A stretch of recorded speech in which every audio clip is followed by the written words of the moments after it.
Hello class, good day to you. Today we are going to learn verb to do.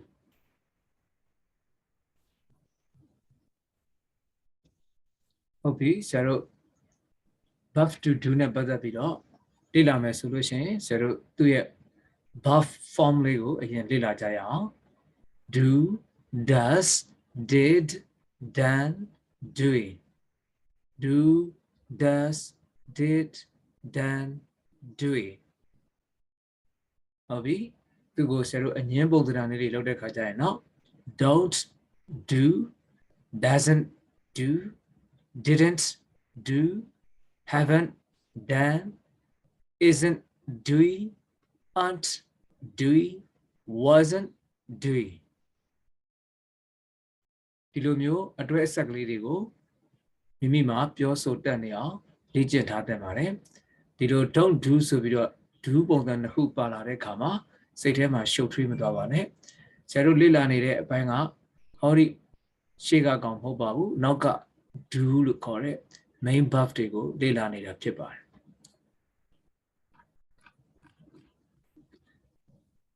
အဲ့တော့ do လို့ပဲဆရာတို့ပြုလုပ်သည်ဆိုတဲ့ verb တွေမှာနော်သက်ဆိုင်ရာပြုလုပ်မှုအလိုက်ဆရာတို့ကတိကျ verb တွေပေါ်လာပါတယ်ဒါ do ဆရာတို့ကဖြတ်တောက်တယ်ဆိုရင် cut the median အလဲကနေပိုင်းပေးပေါ့နော်ဆရာတို့အဲ့လိုပြောကြတယ်စက်သားတွေပါတယ်ခုတ်တယ်ဆိုရင်နော် cut the median I don't want to cut the class ဒီနေရာမှာကျတော့ cut ဒီအတန်းကိုပြတ်တာအတန်းဖြတ်တာကိုပြောတာဖြစ်ပါတယ်ဆိုတော့ကဒီနေ့ကိုနေမကောင်းလို့ပဲဖြစ်ဖြစ်အတန်းကိုမသွားတော့ဘူးအတန်းမလိုက်တော့ဘူးလို့ပြောခြင်းဖြစ်တယ် cut it in half ဒီအဓိပ္ပာယ်မှာဆိုရင်နော်ဆရာတို့က cut it in half ကတော့ divide ဆိုတဲ့အဓိပ္ပာယ်ဖြစ်လာပါတယ် cut the meat into pieces ဒီအသားကိုအသေးလေးတွေဖြစ်အောင်တုံးလိုက်တယ်ဆိုတော့ mince လို့ခေါ်တဲ့ verb နဲ့အဓိပ္ပာယ်သွားတူပါတယ် single အသားတွေကို single လုပ်တယ်ဆိုရင် mince လို့ခေါ်တယ်ဒါကိုတနည်းပြောမယ်ဆိုရင် cut the meat into pieces will you cut it from my salary ဒီလိုနေရာမှာသုံးတဲ့ cut ကြတော့ reduce deduct ဆိုရဲဒါပေးမဲ့လာကတွေကနေပြီးတော့ short နှုတ်ပြီးတော့ယူထားတာဖြစ်ပါတယ် excuse me cut here ဒီနားလေးကိုဒါနဲ့ပိုင်းလိုက်when it where မှာ participate လာ participate တွေကို participate တွေကိုဇေရိုခွဲတဲ့အခါမှာ cut here I wanna have a haircut I wanna have a haircut နော်ဒီမှာတော့ဒါစပင်ညက်တာပြောခြင်းဖြစ်ပါတယ်ဒါကဒီမှာဆက်ဆက်မှုရှိတော့မှပြောလိုက်တဲ့စကားတစ်ခုဖြစ်ပါတယ်ဇေရိုဒီမှာမှတ်ထားဖို့ကတော့ do ကဲ့သို့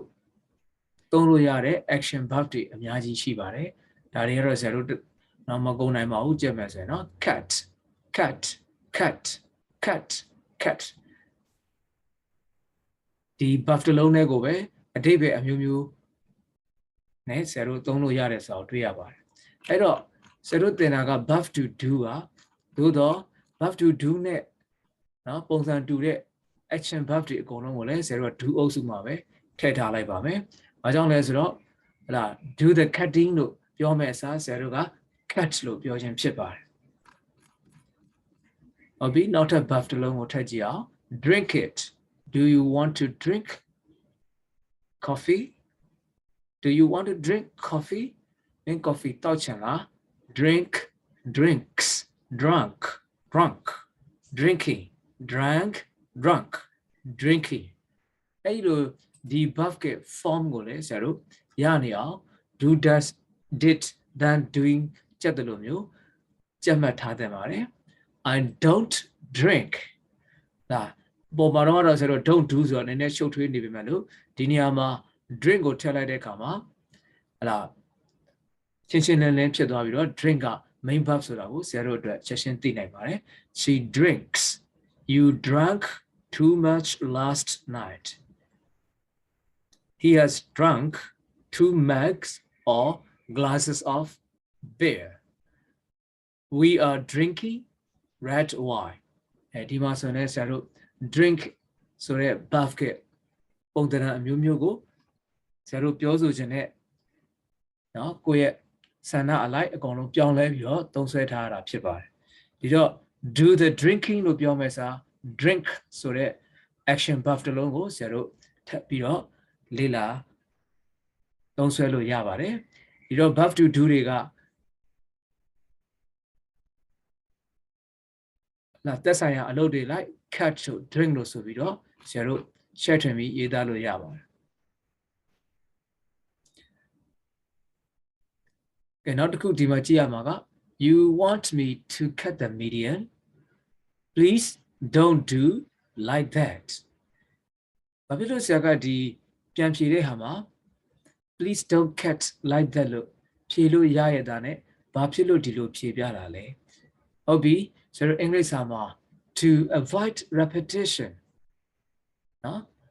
ဒီထပ်တလဲလဲပြောဆိုတာကြီးကိုမဖြစ်အောင်လို့ရှောင်လွှဲတဲ့အနေနဲ့ leave out main verb ကိုဖယ်ထုတ်ခြံထားလေးရှိပါတယ်နော်ဖယ်ထုတ်ခြံထားလေးရှိတယ်နောက်တစ်ခုက how the main verb နေရာမှာ substitute အစားထိုးလေးလည်းရှိတယ်ဒီပထမဝါကျမှာဆိုရင် please don't cut like that လို့ပြောရင်လည်းမှန်ပါတယ်ဒါပေမဲ့ English တွေကအပေါ်မှာမေးတဲ့သူက you want me to cut the median ဒီလိုပြောလိုက်တဲ့မေးလိုက်တဲ့အတွက်ကြောင့် cut ဆိုတဲ့ verb ကိုသုံးပြီးမေးတယ်ကိုကအဲ့ဒါကိုပြန်ပြီးတော့မထည့်ချင်တော့ဘဲနဲ့ please don't do like that လို့ပြောတာဖြစ်တယ်ဒီတော့ဒီ do လေးက CUD cut နဲ့အဓိပ္ပာယ် exactly the same ပါเนาะအတူတူဖြစ်ပါတယ်ဒါပေမဲ့သူတို့ရဲ့ the way they speak အင်္ဂလိပ်စကားကိုပြောပုံဆိုပုံနီးလန်းအရာသူတို့တွေကကိုပြောပြီးသားစကားတစ်ခွန်းနဲ့ပဲဖြစ်ဖြစ်သူများပြောတဲ့စကားတစ်ခွန်းနဲ့ပဲဖြစ်ဖြစ် buff တွေပါလာတယ်ဆိုရင်ဆရာတို့ထပ်တလဲလဲပြောဆိုတာမျိုးကိုသူတို့ရှောင်ကျင်လေးရှိပါတယ်အောက်ကဝကြမှာဆိုရင် I smoke but my brother doesn't smoke တိပြောရင်လည်းမှန်ပါတယ်ဒါပေမဲ့သူတို့ကတော့အလွယ်အနေနဲ့ဆိုရင် my brother doesn't I smoke but my brother doesn't she likes K-pop but I don't like it အဲ့တော့ဒီ strike through လုပ်ထားတဲ့ cross out လုပ်ထားတဲ့စကားလုံးလေးတွေကမှားလို့ဖြတ်ထားတာမဟုတ်ပါဘူးသူတို့ဖြုတ်ပြီးတော့ဖယ်ပြီးတော့သုံးလေးရှိတယ်ဆိုတာကိုသိစေချင်လို့เนาะ cross out လုပ်ပေးထားတာဖြစ်ပါတယ်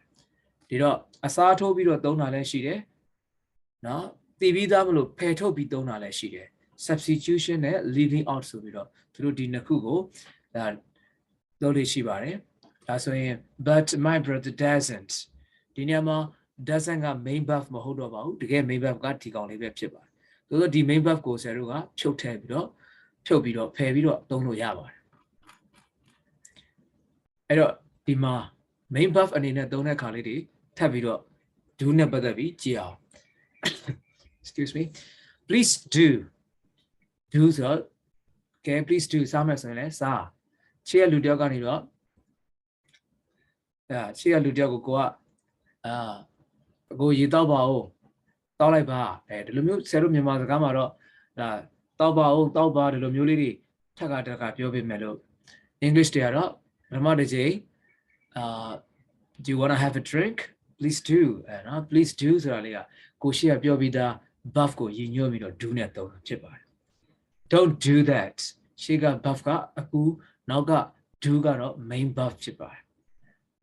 အဲ့တော့အခုဆရာတို့ဒီမှာဆိုရင် already do please do ဒီကောင် main buff ဒီကောင်ကလည်း main buff do like this main buff don't do like that already အလေကောင်က do က main buff ဖြစ်ပါတယ် do it again ဒီ do လေးက main buff ဖြစ်တယ် stopped doing that ဒီကောင်က main buff ပါဒါပေမဲ့လို့နောက်ထပ် activity တစ်ခုမှာ activity ရဲ့ main verb အနေနဲ့သုံးတဲ့အခါမှာတော့ doing ကိုသုံးလို့ရပါတယ်ဒီနေရာမှာဒီ doing ကအကူကရိယာမဟုတ်ပါဘူး gerund ကိုသုံးထားတာဖြစ်ပါတယ်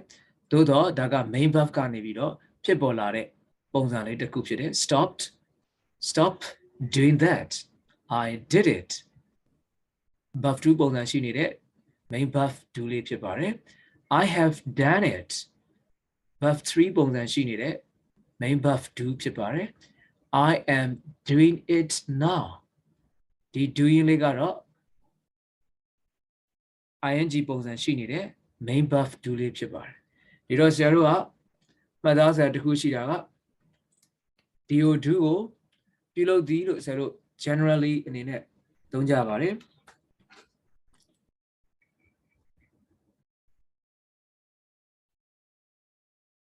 ပြုလုပ်သည်ဆိုပြီးတော့ဆရာတို့သုံးကြတယ်ပြုလုပ်တယ်